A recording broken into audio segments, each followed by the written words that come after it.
Hello friends, welcome to my channel PK classes Arrah वाले। इस channel को जितने भी विद्यार्थी देख रहे हैं उन सभी को हार्दिक स्वागत करता हूं, अभिनंदन करता हूं। तो फ्रेंड्स, इसमें क्लास 10th का बायोलॉजी जैव प्रक्रम का दीर्घोत्तरीय प्रश्न लेकर आया हूं और इस दीर्घोत्तरीय प्रश्न में आपका 5 क्वेश्चन सॉल्व कराऊंगा और अच्छे तरह से ये नोट आपको पढ़ने के बाद आपको बायोलॉजी जो है जैव प्रक्रम पाठ पढ़ने की जरूरत नहीं है और हर वीडियो आपका प्रोवाइड कराऊंगा इस बायोलॉजी और हर सब्जेक्ट कोशिश करूंगा आपको पढ़ाने का। तो पहला प्रश्न है कि पोषण किसे कहते हैं, जीवों में होने वाली विभिन्न पोषण विधियों का उल्लेख करें। तो इसमें आंसर है कि वैसी प्रक्रिया जिसके द्वारा सभी जीव अपने पोषण तत्वों को ग्रहण कर उसका उपयोग करते हैं उसे पोषण कहते हैं। जीवों में पोषण के दो विधियां हैं, एक है स्वपोषण और दूसरा है परपोषण। स्वपोषण बच्चों होता है जो जीव अपना भोजन का निर्माण है वो स्वयं करता है। जो जीव अपना भोजन का निर्माण स्वयं करता है उसे स्वपोषण कहते हैं। जैसे पेड़ पौधा हो गया, वो अपना भोजन स्वयं बना लेता है, उसको कहीं जाने का जरूरत नहीं है। ठीक है। अब है परपोषण।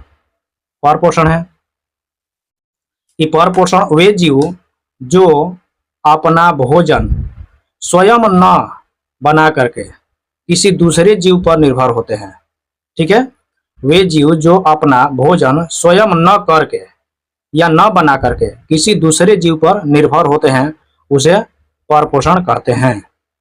जैसे मनुष्य, जंतु, अमीबा। जैसे ये जो है ये अपना भोजन स्वयं नहीं बनाता है, ये किसी दूसरे जीवों पर या पौधों पर निर्भर रहता है। ठीक है। और परपोषण 3 प्रकार के होते हैं, मृतजीवी पोषण, परजीवी पोषण, प्राणी संपोषण। ठीक है। ये मृतजीवी पोषण वे जीव जो अपना भोजन सड़े गले पेड़ पौधे तथा मृत जीवों के अवशेष से ग्रहण करते हैं उसे मृतजीवी पोषण कहते हैं। ये सड़े गले पेड़ पौधों से अपना भोजन प्राप्त करता है, जैसे कवक हो गया, बैक्टीरिया हो गया, प्रोटोजोआ आदि। ठीक है।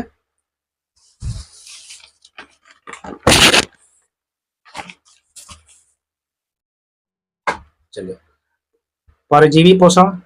परजीवी पोषण है पोषण की वैसी प्रक्रिया जिसमें एक जीव दूसरे जीव से भोजन प्राप्त करते हैं जिसमें प्रथम जीव को हानि होती है, जिसमें प्रथम जीव की हानि होती है। जैसे अमरबेल, हुकवर्म, टेपवर्म आदि। जैसे अमरबेल जो होता है फ्रेंड्स, जैसे आप लोग देखा होगा कि एक पौधा जो होता है और उस पौधा में वो लिपटा रहता है, ठीक ना, उसी से अपना भोजन का निर्माण कर लेता है लिपट करके। तो उसमें क्या होता है कि जो उसका पोषक तत्व तो मिल रहा है पहला पौधा के, ठीक ना, उसी में से ये भी अपना भोजन बना लेता है।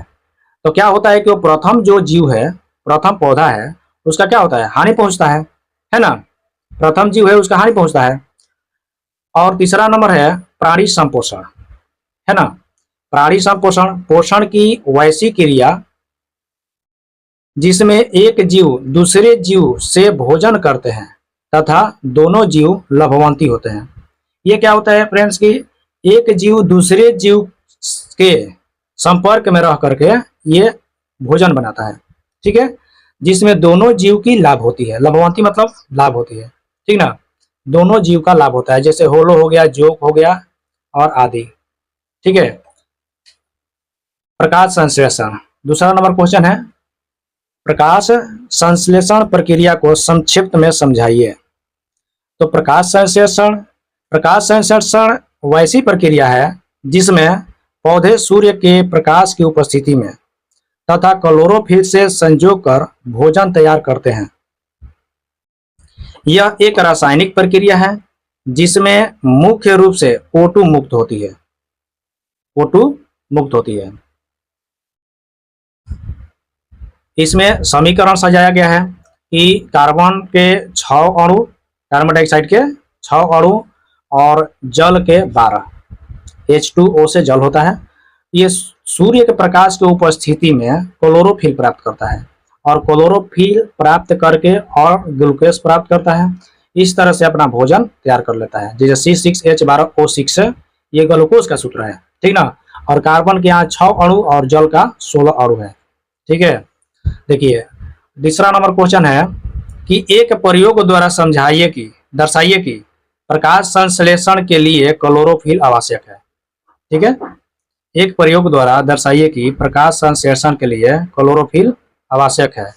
तो इसमें आंसर है कि एक कोटल या कोलियस लीजिए, कोलियस की चींटीदार पत्ती ले और उसकी हरी और सफेद चींटियों को रेखांकित करें। ऐसे पत्ती को फिर से समझिएगा, एक कोटल या कोलियस की चींटीदार पत्ती ले और उसकी हरी और सफेद चींटियों को रेखांकित करें। ऐसे पत्ती को बीकर में रखें, पानी में डालकर कुछ देर उबालें, उसके पश्चात एल्कोहल में डाल दें। उसके एल्कोहल हरे रंग का होता है, माने हरे रंग का एल्कोहल हो जाएगा, क्योंकि पत्ती में मौजूद हरा वर्णक क्लोरोफिल पत्ती से निकालकर एल्कोहल में घुल जाता है, ठीक है।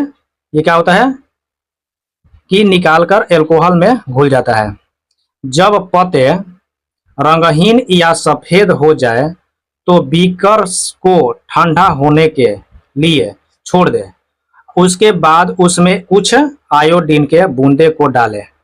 आप पाएंगे कि बाहरी भाग नीला रंग का होता जाता है ना, परंतु पत्ती के सफेद भाग नीला नहीं होता है, ठीक है। पत्ती का जो सफेद भाग है वो नीला नहीं होता है। इससे आप समझ पाएंगे, क्या समझ पाएंगे कि प्रकाश संश्लेषण के लिए क्लोरोफिल आवश्यक है। देखिए यहाँ पर क्वेश्चन यही था, ठीक ना। समझ पाएंगे कि प्रकाश संश्लेषण के लिए क्लोरोफिल आवश्यक है, ठीक है। चलिए 4 नंबर क्वेश्चन को देखेंगे। प्रकाश संश्लेषण के लिए आवश्यक CO2 आवश्यक है।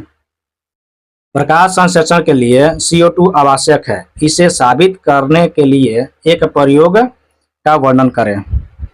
तो समझिएगा फ्रेंड्स, एक लंबी पत्ती वाले पौधों को जो गमले में लगा हो, ठीक है, 2 दिन तक अंधेरे में रखा जाता है। मैंने जो गमला में रखा है पौधा है ना, पत्ती वाला पौधा, जो वो भी कौन सा, लंबी पत्ती वाला, तो उसको क्या करो कि उसको अंधेरे में 2 दिन तक छोड़ दो, है ना, अंधेरे में 2 दिन तक ले छोड़ दो। इससे यह पता चलेगा कि प्रकाश संश्लेषण की प्रक्रिया नहीं हो पाती है। आप लोग ये बताइए कि आप लोग देखे हैं कि जैसे मान लो कि बगीचा है और बगीचा के नीचे कहीं गेहूं की खेती कर दो, तो बताइए कि वहां का पौधा कैसा होता है, अच्छा तो हो नहीं पाएगा। आखिर क्यों ऐसा होता है, क्योंकि वहां पर सूर्य का प्रकाश नहीं मिलता है, इसलिए वहां पर प्रकाश संश्लेषण जो होता है नहीं हो पाता है, ठीक है, तब प्रक्रिया नहीं हो पाती है। अब एक चौड़ी मुंह वाली बोतल में थोड़ा सा कास्टिक पोटास KOH का सांद्र घोल ले, है ना। बोतल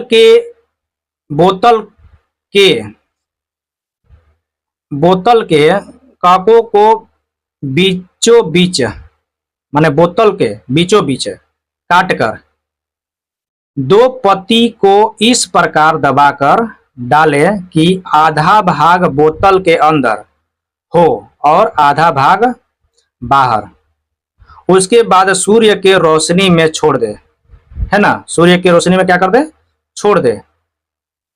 बोतल के बाहर निकाल कर तोड़ ले। अब उसको क्या करें, उसको धूप में छोड़ने के बाद में, सूर्य की रोशनी में धूप में छोड़ने के बाद में उसे बोतल से निकाल ले, है ना, अब निकाल कर तोड़ ले बाहर एवं स्वयं की मौजूदगी की जांच ले। जैसे आप लोग इसको याद करने का कोई जरूरत नहीं है, इतना जो है आप समझ लीजिएगा कि एक गमला भी ले सकते हैं, एक गमला लीजिए लंबी पत्ती वाला और 2 दिन अंधेरे में रखिए, उसका देखिएगा रंग कैसा हो जाता है। ठीक ना, रंग उसका चेंज हो जाएगा। उसी तरह ये दर्शाया है कि आधा भाग जो है बोतल में रखिए और आधा भाग जो पतिया का है वो बाहर रखिए, ठीक ना। तो उसे क्या पाते हैं आप समझ सकते हैं। यहां पर उसके बाद एक एल्कोहल में उबाल ले, जब पति रंगहीन हो जाए तो उसके ऊपर आयोडीन के घोल डालें, जिसमें बोतल के बाहर वाला भाग नीले रंग का हो जाता है तथा अंदर का भाग हल्के पीले रंग का हो जाता है। इस प्रकार प्रकाश संश्लेषण के लिए CO2 की आवश्यकता होती है। तो समझ लिया। अगला नंबर क्वेश्चन 5 नंबर, अमीबा का भोजन क्या है?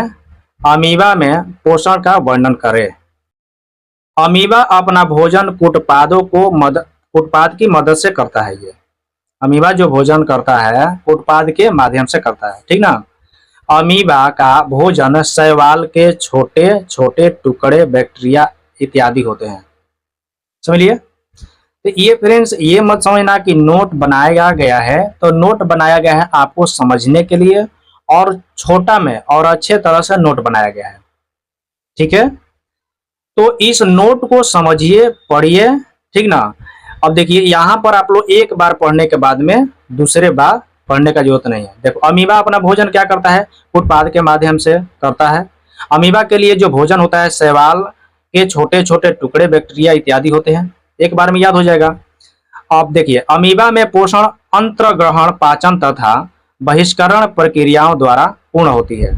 इतना ध्यान रखेंगे, है ना। अमीबा में भोजन का पाचन रसदानी में होता है। तो इतना एग्जेक्टिव बनाकर पूछेगा कि अमीबा में भोजन का पाचन कहाँ होता है? रसदानी में होता है, ठीक है। इतना आप लोग समझ लिए। तो इस वीडियो में इतना ही रहने देते हैं। यदि ये वीडियो पसंद आया होगा तो आप लाइक सब्सक्राइब करिएगा और दोस्तों के पास शेयर करिएगा। आप लोग लाइक सब्सक्राइब करना भूल जाते हैं और इस नोट से अच्छी तरह से तैयारी कीजिए।